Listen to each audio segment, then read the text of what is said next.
So here I am getting ready to apply transparent color to the underpainting in burnt umber and titanium white that I made last week. I want to preface this by saying that there's a high likelihood that you may not like this way of working, especially at first.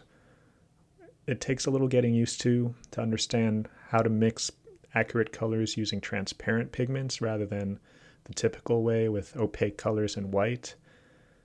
And it really tests your knowledge of color theory. Like, you have to really be on your toes about mixing complements together to neutralize them, because a lot of these transparent pigments are very intense and very strong on their own, especially the synthetic ones like quinacridone red as a replacement for alizarin, or phthalo blue or phthalo green instead of ultramarine or viridian, respectively.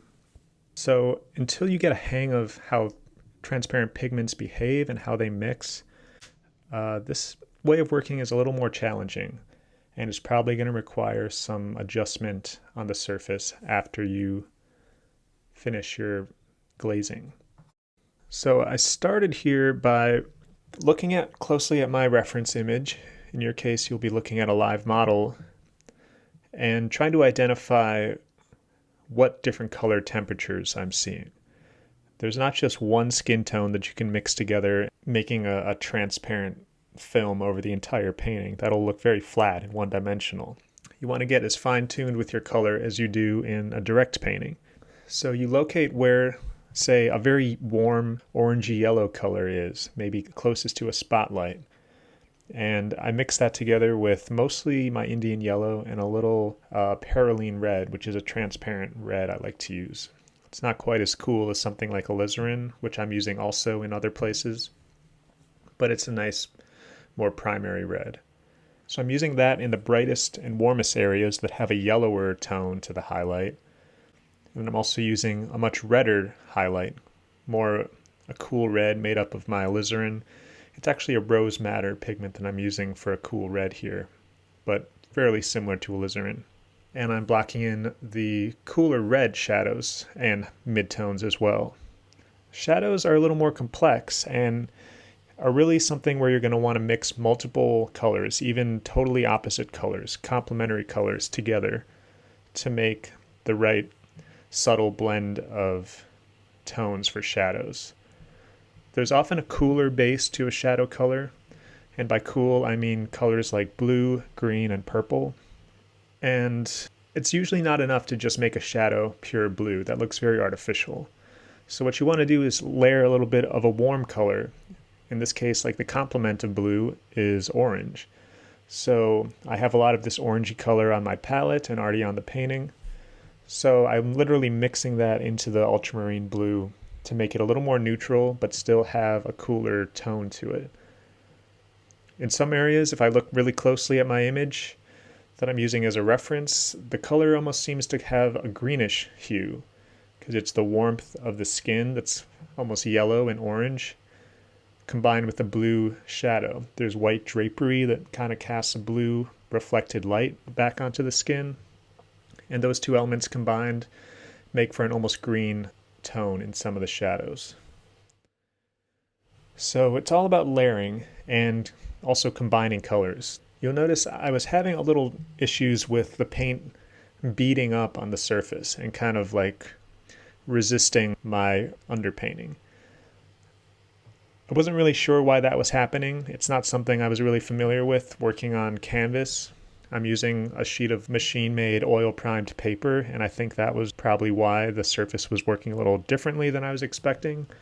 So I wasn't able to use as much medium to make the paint more translucent, and I just ended up using my transparent pigments more full strength with the idea that I was going to remove some of it with a rag later and also paint over it with some opaque whites and highlights at the very end. But what it lets you do is create a layering effect of brushstrokes that is very reminiscent of the way human skin actually looks. If you look closely at your own hand, for example, you'll see that there's a translucency to your skin. You can see the veins through your skin. And by literally applying skins of oil paint suspended in oil medium or Galkid or stand oil, whatever medium you're using, or even just transparent pigments on their own, you're building up layers of paint and color that when you combine two different colors over each other, they get more complex. They often neutralize each other. Say a warm color over a cool color, or a cool shadow color over your fairly warm burnt umber or burnt sienna ground that you did in the underpainting. So you can achieve some really complex and subtle blends of colors that you just can't get with direct painting, where you're just seeing the top layer of opaque pigment. I already knew at this stage that my glazing would end up a bit darker than I've ultimately intended. But that's a big part of using transparent color, that after you apply it to your underpainting, you'll probably want to remove it in some spots. So that's where having an actual rag, not paper towel, but a rag that can actually absorb some of the oil, that's where that becomes really important. Because you see here now I'm using the rag wrapped around my finger to make a very precise paint removing tool. Another trick I like to use is to actually turn the brush around and use the sharp end of the brush handle to make really sharp highlights, like carving away into the glazing layer to reveal the underpainting once again. And it's great for things like hair texture, to make all those small strands of highlighted hair that would take forever to do with a small brush. But with the end of a brush digging into a transparent color layer, it's very easy to reveal the underpainting and create hair texture. At this stage, I'm going in with some opaque highlights.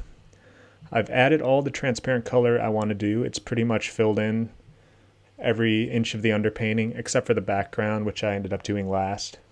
And there are areas that aren't bright enough, or I just wasn't totally happy with the surface with just the glazing. So now it kind of turns into a mixed approach where I'm going back to some direct painting, color mixing, and paint application methods. On top of a still wet layer of transparent color. I didn't wait for this to dry, I just did it in the same session.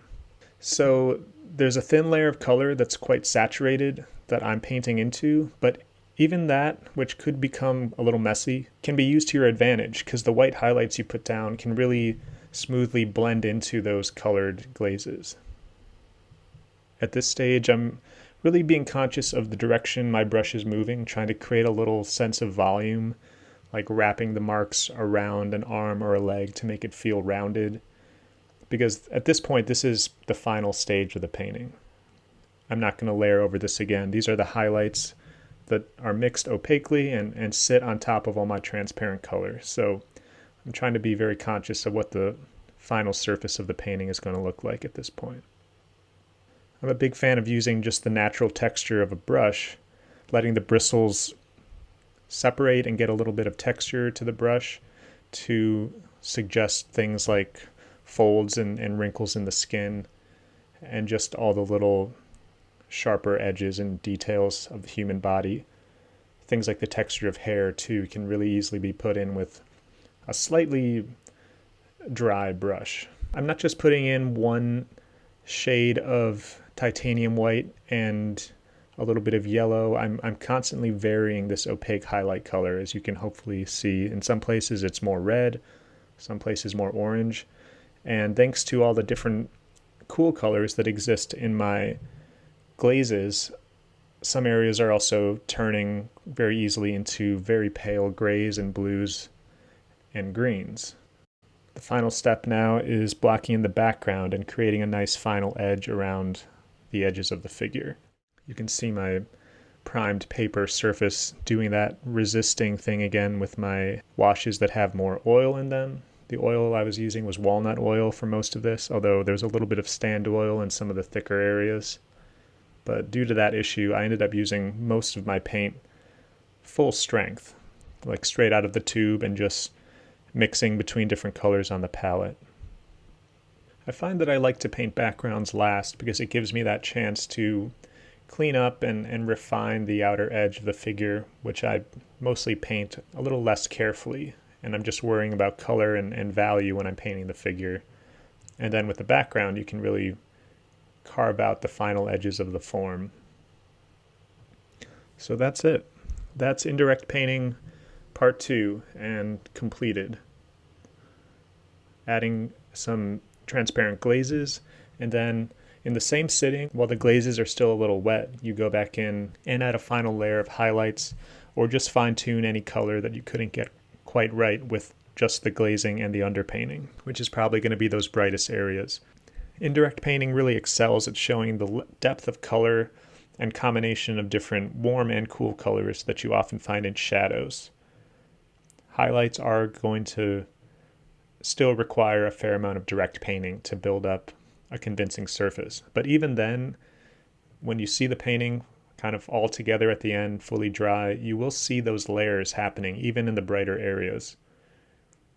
Or you should. You should try to let some of the underpainting and some of the colored glazes show through, and really just use the opaque color to fine tune any white highlights that you couldn't get from the underpainting.